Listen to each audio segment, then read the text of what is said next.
Hi guys, thanks for participating in the Barkley campaign. I'm going to throw one of these together right now, talk a little bit about it. As you can see, I've got a shield, all the surface mount components are installed, and I've actually gone ahead and installed the headers on here, on this specific unit. We'll talk about those first, but first let's talk about the components. What you'll receive with your kit: two 40-pin headers, ultrasonic transducer, piezoelectric buzzer, microphone, three jumpers, a 2-channel dip switch,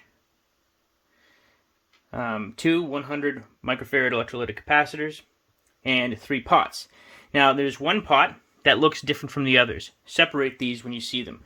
One is a stand-up pot, this one right here, and it's labeled 104, and the others are horizontal pots.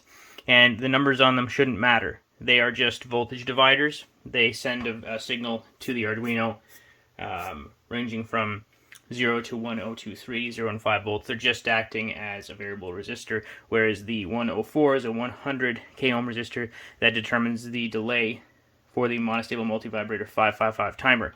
So that helps determine the pot state, determines how long the output frequency will be on for when it detects a loud noise. So first things first, let's get these components out of the way and we'll go piece by piece. Now I've soldered all these headers here myself already. I'll zoom in.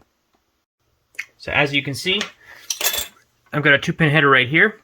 Now what this 2-pin header is it's a header that when shorted, it shorts the ultrasonic driver pin and the piezoelectric driver pin together. And so basically you can drive things twice, drive both transducers at the exact same time without having to make changes to the drive circuitry.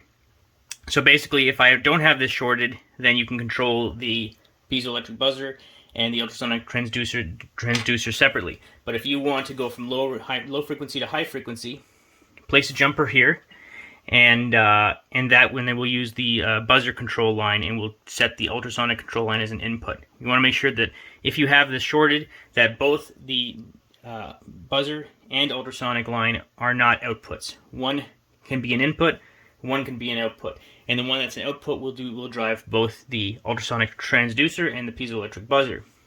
So down here, right here, it's BSTEN. It's a 2-pin header labeled BSTEN for boost enable, and that's for the ultrasonic transmitter. If you place a jumper here, do it when the power is off. And that will enable the boost circuitry on the board, the voltage booster. And then here you've got a 3-pin header labeled 5V/BST. So if you have the 2-pin header shorting the 5-volt side, left, in the middle, then you've got 5 volts on the ultrasonic transmitter. And if you have the BST side shorted, then you're using the 16 volts provided by the booster. So you get a higher, essentially, volume to the ultrasonic transmitter alone.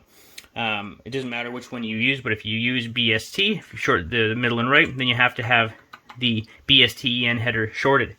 Anyhow, so those 3 headers, what you want to do is you want to use cut the header appropriately. So the 2-pin header here, you hold it in place, and you take a dab of solder, and you dab one side, and when it's in place, you turn around your solder the other side, and you clean up the original side. Same goes for these two: a 2-pin header here, a 3-pin header here. And those are facing upwards off the board. Now, you'll notice is we've got a 6-pin header here, an 8-pin header here, another 8-pin header here, and a 10-pin header here. And we got the exact same on the bottom. Now, this is important. I actually haven't soldered this one yet, but the pins facing the bottom are on the inside, and the pins facing up are on the outside. The pins facing the bottom of the board fit into your shield, and these are your external connections. Now, which pins are being used and which ones aren't are in the code. It's all outlined for you. But what I like to do is I like to take the header. I start with the innards on the inside. I place it on the bottom facing down. I hold it in place with my nail, dab a bit of solder on one of the pins, and then I'll do the exact same thing for this header, and this header, and I'll stand it up. Then I will solder the rest of the pins and clean up the dabbed solder pin. From there, I go to the outside, and I place the outer headers facing up, and I do the exact same thing. Dab a little bit of solder on to hold it in place. Make sure it's level. Once they're all in place, then I like to go and I turn the board around and I solder all of these pins and all of these pins. So with that said, I'm going to solder these pins now.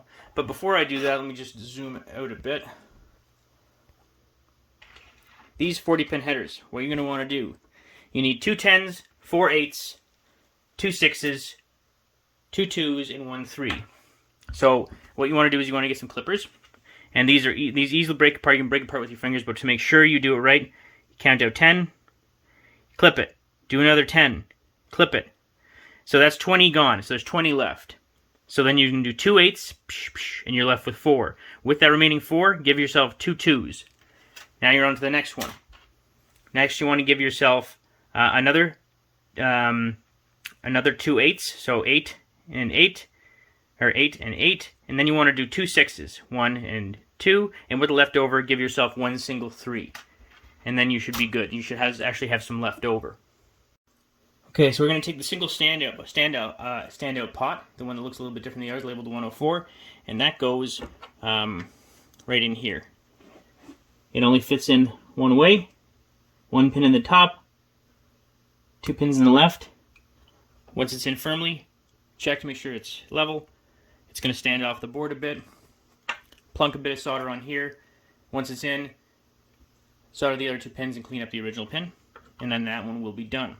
Now the other 2, again, doesn't matter what their numbers are, they look a little bit different. They face to the right. So you get 1 pin in the back and 2 on the right and left. And what they do is you bend the middle pin out just a little bit. And these go in the FREQ and SEN. So sense pot, sorry. These ones are a little bit tricky, you just have to bend it out a little bit.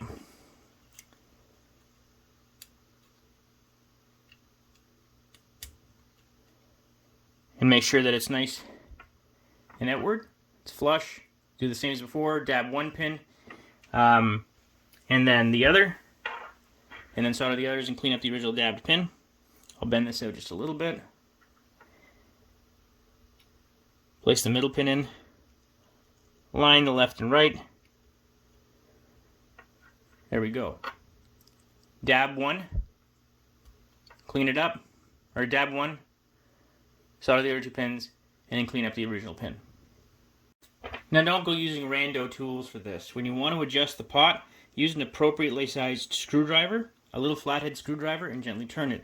If you abuse these things, the tops will pop off. So don't use an improper tool. There's a proper tool for every job. Use a nice flat head screwdriver. So, next, let's do the 2 100 microfarad electrolytic capacitors. Now they go in here and here. Now what you'll notice is if you look under the board, you look very carefully, you might not be able to see in the video, but there's a little plus sign above the left pin here. On the electrolytic capacitors, there's a short pin and a long pin. Long pin goes in plus, short pin goes in minus. And on here on the bottom of the board, there's another one. And there's a plus sign on the left side, just like the one above. Long pin goes in the left, positive, and short pin goes in the right. Push those down so they're nice and flush, solder them into place. Now onto the microphone. Microphone goes here. Positive pin is on the top, and negative pin is on the bottom. Keep this in mind, because the microphone's a little bit different. The microphone has 2 pins. Right now they're crossed like that, it'll separate those. But you see how there's green lines on one pin facing outwards?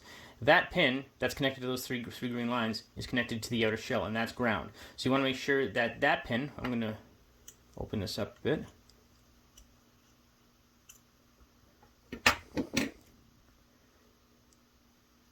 Let's turn to the bottom.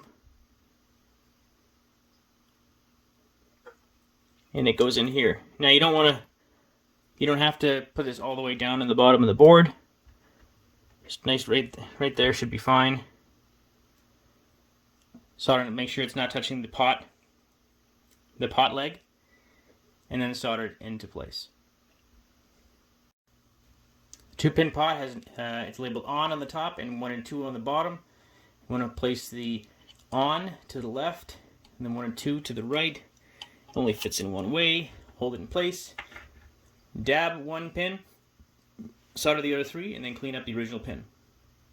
Okay, lastly, buzz, alt, buzzer, ultrasonic transducer. So on the buzzer, there's a plus sign.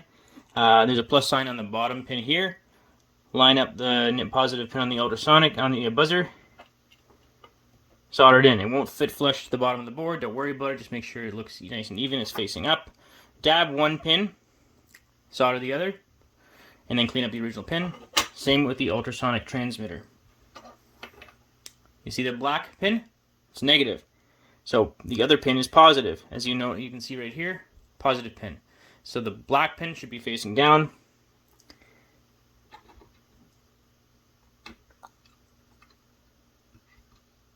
There we go. It's not meant to go to the bottom of the board. Just make it nice and neat. Solder it in. It's not necessary, but you can take a crappy old toothbrush, a used toothbrush, or if you have a dollar store toothbrush, throw some rubbing alcohol on it and give it a clean. The alcohol itself will dry up relatively quickly. You don't need to do this, but for aesthetics, you can do that. You let it dry for 5 minutes. There might be, depending on the type of alcohol you use, there might be a little bit of residue, but it's going to be inconsequential, especially because it'll be fitting into the Arduino shield like this. So that's it. I'll stress again, because I'll be making another video about this. I didn't catch this until recently. Is because the negative pin of the microphone is connected to the ground line, we don't want to have it shorting against that pot pin or any of this pot pin. So make sure you give this just a little bit of an adjustment to make sure that it's not actually shorting to any of those pins. Shouldn't cause any damage if it does, but your Arduino might not turn on, or your microphone might not work, or this pot might malfunction. So just make sure that it's not, just give it a quick adjustment if there's any shorting. And if there's doubt, you can use a multimeter to use continuity or ohm tester to see, make sure that there's no continuity or shorting between the microphone itself, the outer shell, and those pots. Thanks for watching. Thanks for your support. I do appreciate it. I hope you have a wonderful day, everyone.